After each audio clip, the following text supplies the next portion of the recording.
I'm Michael Yeargan. I'm the set designer for Camelot. And I'm Ben Pearcy, and I am the projection designer for Camelot. There's so many cliches involved when you get into medieval architecture, and it's a theater without a proscenium in a way, and so you're all under the same roof. And we brought it out as far as we could, the arches. Bart had insisted from the beginning that it be raked, and we wanted it to be raked so that people could come up over the back of it.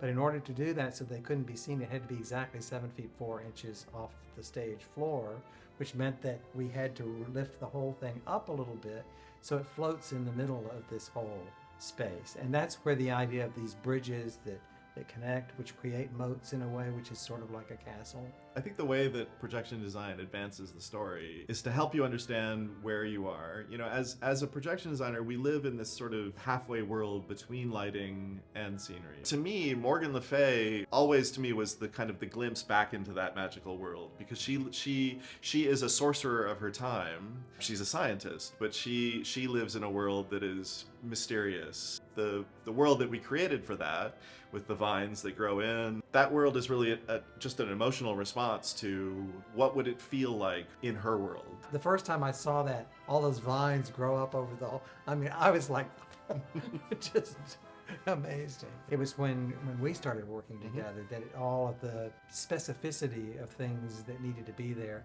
happened, and the way that you made it mold together and took what we, like the maypole was so lonely until we had all of the world. I was really excited about the idea of it taking place entirely in that physical world, but there are some storytelling things that we have to help with. And rather than it being a sky, which would sort of be your natural thing to put there, it gave it a specificity and made it a real place. Ultimately, what we're trying to do is advance the story. We're trying to tell people where they are, when they are, what time of day it is. To put that set in, it looks like it just was there, but it was an amazing, amazing process to watch it come together.